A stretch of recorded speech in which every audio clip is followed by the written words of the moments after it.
Hello everyone. So we are back with another lesson from geography, that is water resource. Okay, तो हम पहले ही land resource और soil resource के बारे में पढ़ चुके हैं. We have got the importance and the degradation and the back solution of them, right?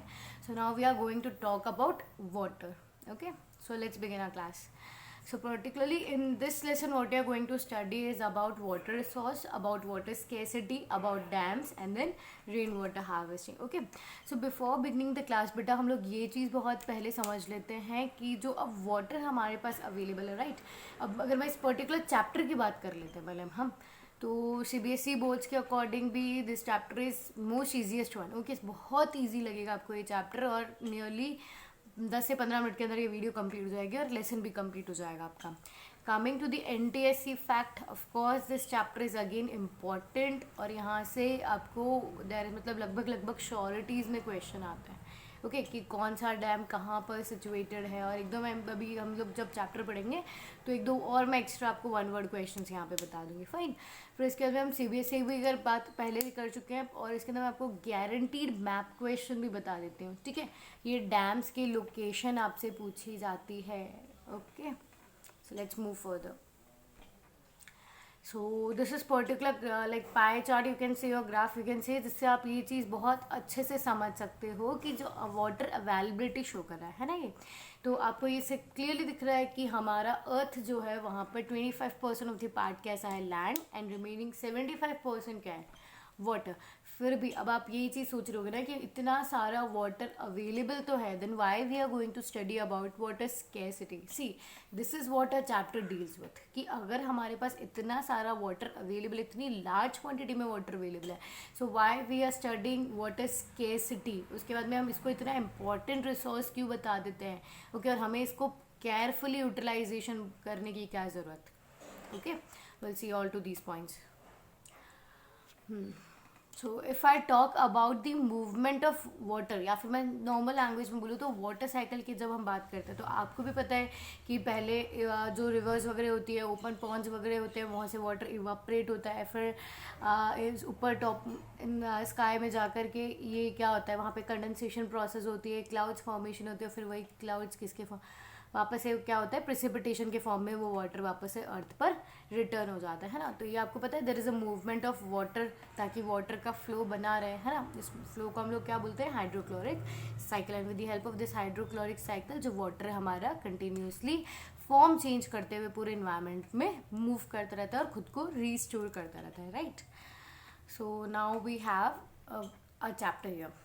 So importance and critical resources of India, मतलब ये बहुत ज़्यादा इम्पॉर्टेंट है और बहुत ज़्यादा क्रूशियल है हमारे लाइफ में. ओके, सबसे बेसिकली अगर मैं बात करूँ तो पानी इतना ज़्यादा ज़रूरी क्यों है बेटा, क्योंकि आपको भी पता है कि पानी बेसिकली हमारी हर एक्टिविटी में हमें काम आता है, राइट. ठीक है, और इसके बिना कोई भी लाइफ पॉसिबल ही नहीं है. इफ़ वी टॉक बेटा, कोई इंसान 2 से 3 दिन बिना खाए जिंदा रह सकता है, but without water you will be exhausted, वो नहीं रह पाएगा, he won't be alive, right? So it has alternative uses like drinking, domestic works and in various industrial purpose. बहुत सारे कामों को satisfy करवाता है ये. No life is possible without water. Water moves within the hydrochloric cycle, ensuring the movement of water. These all 3 points we have already talked in the previous figures. So अगर अब मैं आगे की बात करती हूँ तो 96.5% of total volume of world's water exist as ocean. तो जब हमने ये जो 75% देखा था ना, इसका 96.5% जो हमारे पास वाटर अवेलेबल है वो in the form of salty water, in the form of water unfit to drink और अनफिट टू यूज़ के फॉर्म में हमारे पास अवेलेबल है. और केवल 2.5% of the water is available in the form of fresh water. Clear.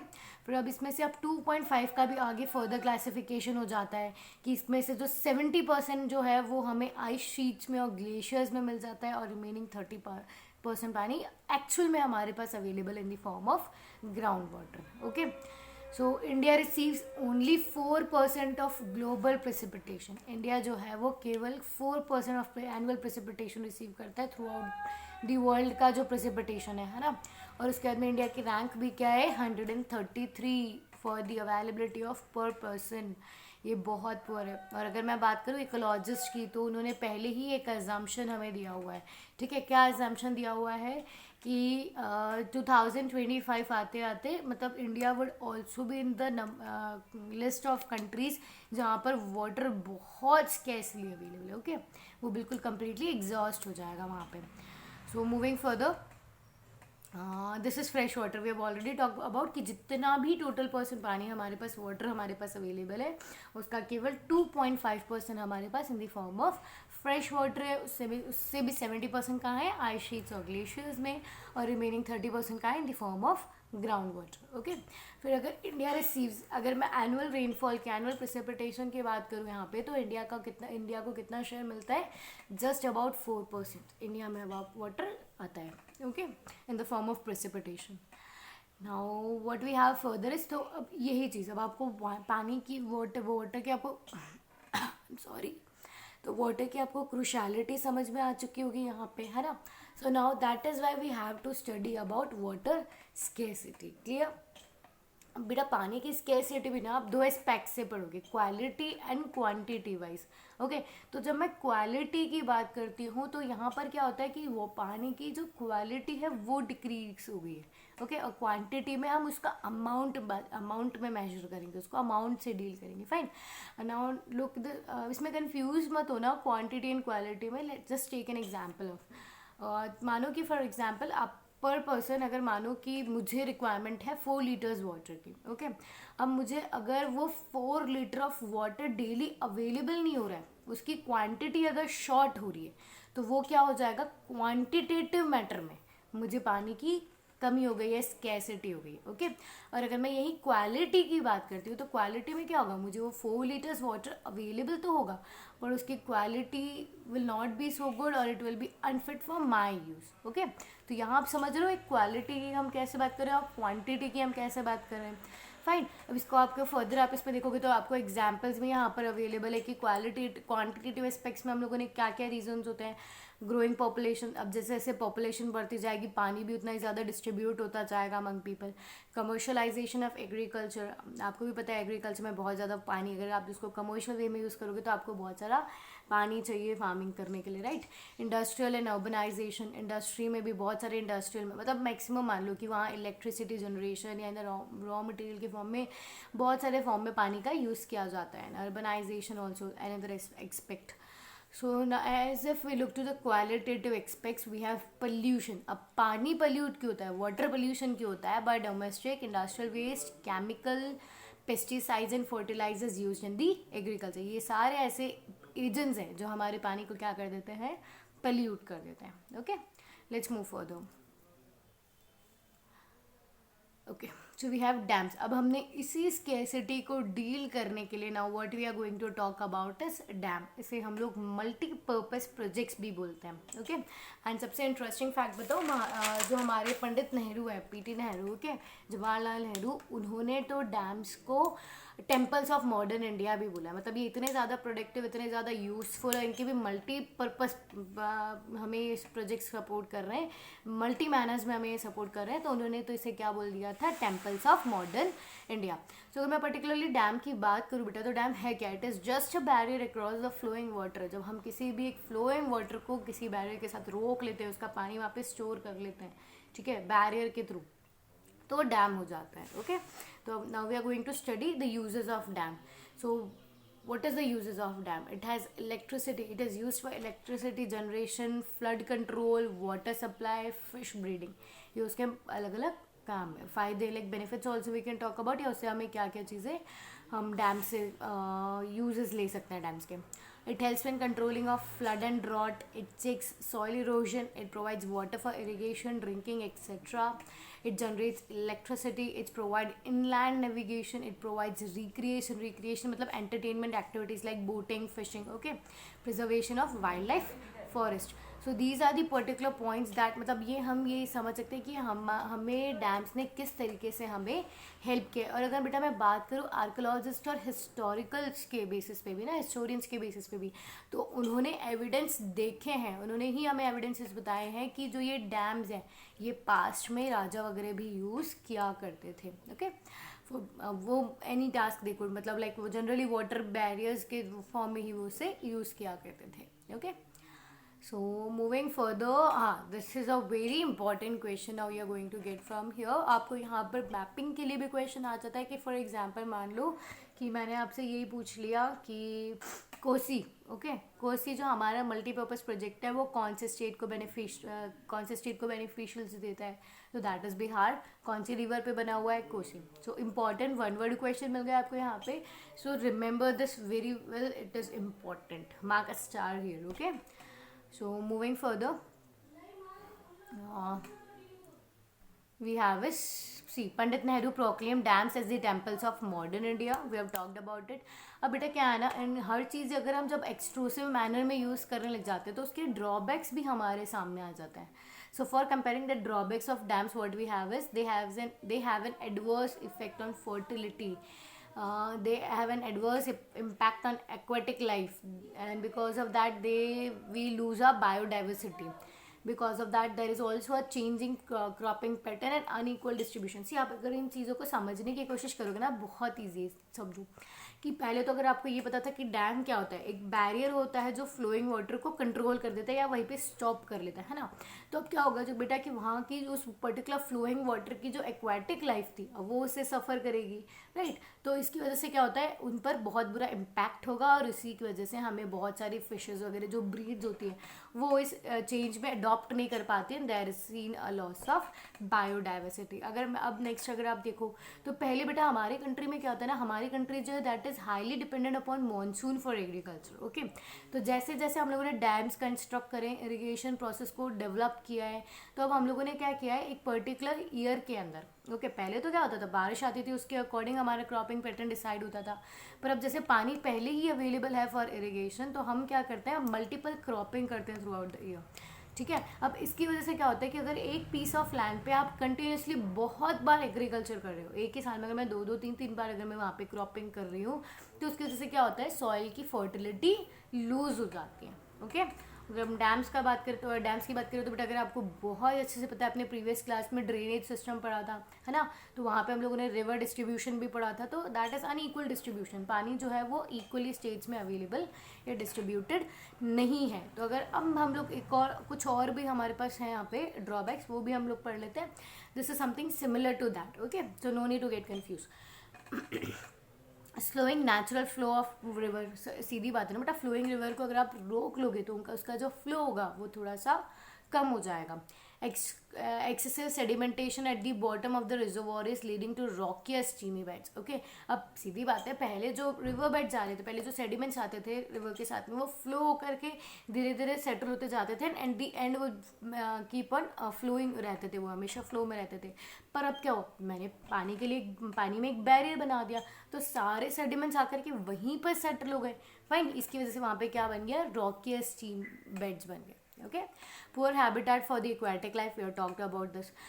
Fragmented rivers, अब migration, अभी आपको हमेशा पता है कि एनिमल्स जो हैं वो भी अपने सर्वाइवल के लिए माइग्रेट करते हैं, पर अगर मैंने रिवर्स को ही ब्रेक डाउन कर दिया है फ्रेगमेंट्स में, तो अब वो जो एक्वाटिक फौना जो है वो प्रॉपर्ली इजीली मूव नहीं कर पाएगा, माइग्रेट नहीं कर पाएगा, और बहुत से मैनर में तो वो सर्वाइव भी नहीं कर पाता. Okay, so submerging the land and soil leading to a degradation. अब बहुत सी बार, अब आप जनरली आपको पता ही है ना, एक और मैं आपको यहाँ पे डैम्स का नेगेटिव इम्पैक्ट बताती हूँ कि फॉर एग्जांपल मान लो कि मुझे एक एरिया है, ट्राइबल कम्युनिटी का एरिया, वहाँ मुझे डैम बिल्डअप करना है. तो अब मुझे क्या करना पड़ेगा, उस ट्राइबल कम्युनिटी को वहाँ से माइग्रेट करवाना पड़ेगा. फाइन, तो वहाँ पे उस किस पे इफेक्ट हुआ, नेगेटिव इम्पैक्ट हुआ, उस ट्रैवल कम्युनिटी पे भी इम्पैक्ट हुआ, और जो पर्टिकुलर जो लैंड वहाँ पे यूटिलाइज की जा रही थी अब वो क्या होगी, वो पानी के अंदर सबमर्ज हो जाएगी. राइट, तो डिग्रेडेशन एंड डिकम्पोजिशन दोनों ही चीज़ वहाँ पर आ जाएगी क्लियरली. फाइन, तो अब आपने इतनी सारी चीज़ें, जब हमने बात करी पानी के बारे में, वाटर के बारे में कि वाटर रिसोर्स क्या होता है, उसकी क्या क्या डेंस मतलब इंटेंसिटी है, हमें कितना ज़्यादा क्रूशियल है वो,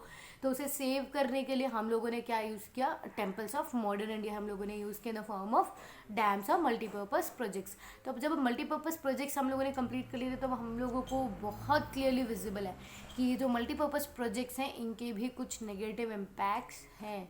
तो अब हमें क्या चाहिए, कुछ ऐसा ऑल्टरनेटिव चाहिए जो इस ड्रॉबैक्स को भी कम कर दे या थोड़ा सा रिड्यूस कर दे, है ना। तो अब इसीलिए हम लोगों ने क्या चूज़ करा है, क्या करना स्टार्ट किया है, रेन वाटर हार्वेस्टिंग स्टार्ट करी। ओके, तो आपको भी पता है रेन वाटर हार्वेस्टिंग क्या है, it is a technique of increasing ground water bye restoring rain water, है ना। रेन वाटर का जो है उसको सेव कर लिया जाता है, फिर उसे वापस ही ग्राउंड में भेज दिया जाता है ताकि वाटर टेबल जो है वो भी इंक्रीज हो जाए। अब इसके क्या क्या बेनिफिट्स है, because of this we are able to meet the increasing demands of the water, we are able to reduce the run off, है ना। जो पहले पानी जो था बारिश के थ्रू जो आकर के बह जाता था रोड्स पे, अब वो नहीं होता है। Improving the quality and quantity of underground water, और जो वाटर लेवल्स हैं, अगर आप कंटिन्यूसली ग्राउंड वाटर को यूज़ करते जाओगे तो क्या होगा, वाटर टेबल डिक्रीज हो जाएगी, राइट। तो अब हम लोगों ने ग्राउंड वाटर को रिस्टोर करने का काम शुरू किया है, तो इस वजह से वाटर लेवल जो है, वाटर टेबल जो है वो खुद को सस्टेन कर पाई है। Clear? And it is alternative of multi-purpose projects, because we saw that the multi-purpose projects has many drawbacks with its benefits, right? तो अब हमें उस drawbacks का एक alternative चाहिए था, and that alternative has worked in the form of rainwater harvesting. Okay, so we are done with this also. Okay, so it's the time to revise. तो particularly अगर बेटा मैं इस चैप्टर के अंदर बात करूँ, वापस हम सीबीएसई और एनटीएससी कंसर्न इसका समझने की कोशिश करते हैं। तो जो मेरा सीबीएसई कंसर्न है इस चैप्टर के लिए, आपको मैपिंग क्वेश्चंस मिलने वाले हैं। ओके, और इतना ज़्यादा मैं मतलब पजल करने वाला नहीं है चैप्टर, ये आपको बहुत इजीली स्कोर करवा सकता है आपके बोर्ड एग्जामिनेशंस में, है ना। काफ़ी इजी चैप्टर है, काफ़ी क्विकली याद भी हो जाने वाला है आपको, बहुत ईजी टू अंडरस्टैंड है। मैं फिर समझा रही हूँ, तो गेट इट बाय हार्ट, ताकि आपको फर्दर चैप्टर जो थोड़ा अगर कोई कॉम्प्लिकेटेड भी लगे तो ये उसको मैनेज करने में आपको हेल्प करेगा, राइट। तो अगर अब मैं एनटीएससी के अकॉर्डिंग बात कर ले, तो एनटीएससी प्रोस्पेक्टस को अगर हम लोग ध्यान दे देते हैं, तो एनटीएससी प्रोस्पेक्टस का क्या है ना बेटा, अब एनटीएससी में ऑफ कोर्स यहाँ मतलब there is a probability of getting a question from you. अगर मैं पुराने क्वेश्चंस की बात करूँ तो वहाँ भी यहाँ से काफ़ी मतलब प्रोबेबिलिटी, मैंने हर सेकेंड ईयर में यहाँ से क्वेश्चन देखा ही है, ठीक है। मैप भी आ जाते हैं कितनी बार कि ये डैम कहाँ पर लोकेटेड है, कौन से रिवर पे लोकेटेड है, ठीक है। ऐसे क्वेश्चंस आपको बहुत फेवरेबली देखने को मिल सकते हैं, ठीक है। And don't get panic about the exercise of question answers of these chapters. Okay, I will provide you everything possible. Okay, धीरे धीरे आपको वो सारी चैप्टर्स के question answers, extra question, one word, वो सारी चीज़ें आपको प्रोवाइड हो जाएगी। Okay, particularly focusing on this chapter only, हम लोगों ने वाटर के बारे में बात किया कि वाटर कितना ज़्यादा क्रूशियल है, क्योंकि हमारे पूरे अर्थ में, पूरे ग्लोब के पानी में हमारे पास केवल कितना पानी फ्रेश या यूजेबल है, दैट इज़ 2.5%, ठीक है। याद है ना, 2.5% हमने पढ़ा था, और फिर उस 2.5% में से भी 70% जो है वो हमारे लिए अवेलेबल ही नहीं है, क्योंकि वो कैसा है, ग्लेशियर्स और आइस शीट्स के फॉर्म में अवेलेबल है, फाइन। तो हमारे लिए यूजेबल वाटर अगर मैं एक्चुअली बात करूँ तो अभी वो कितना है, केवल 30%। तो क्रूशियलिटी समझ में आ गई आपको वाटर की, इसीलिए हमें क्या पढ़ना पड़ेगा, इसकी स्केर्सिटी के बारे में, ठीक है। पानी स्केर्स है, वाटर स्केर्सिटी भी हम लोगों ने देख लिया। तो वाटर स्केर्सिटी के बाद में आपको नेक्स्ट चीज़ क्या आ जाती है, उस स्केर्सिटी को ओवरकम करने के लिए सोल्यूशन। तो वो हमने क्या डेवलप कर ली, हिस्टोरिकल टाइम से क्या यूज़ करते आ रहे हैं हम लोग, मल्टीपर्पज़ प्रोजेक्ट्स, डैम्स और the temples of modern India. किसी भी तीनों चीज़ों से आप, तीनों नामों से आप इस पर्टिकुलर चीज़ को याद कर सकते हो। तो डैम्स के बहुत सारे बेनिफिट्स थे, तो उसके बहुत सारे ड्रॉबैक्स भी हम लोगों ने डिस्कस किए हुए हैं। ओके, तो अब उस ड्रॉबैक्स की वजह से क्या है ना बेटा, कि उस ड्रॉबैक्स की वजह से हमें एक ऑल्टरनेटिव ढूंढने का ज़रूरत पड़ गया था, है ना। तो उस ऑल्टरनेटिव ढूंढा हम लोगों ने, और वो क्या था, रेन वाटर हार्वेस्टिंग, फाइन। तो इस पर्टिकुलर वीडियो के अंदर हम लोगों ने एक क्वेश्चन डिस्कस किया था, वन वर्ड का, काफ़ी इंपॉर्टेंट है। आई आस्क यू अगेन कि डैम्स को मल्टीपर्पज़ प्रोजेक्ट्स किसने कहा है ना। ये हम लोग पहले से डिस्कस कर चुके। Still I want answers from you in the comment sections. Okay, thank you.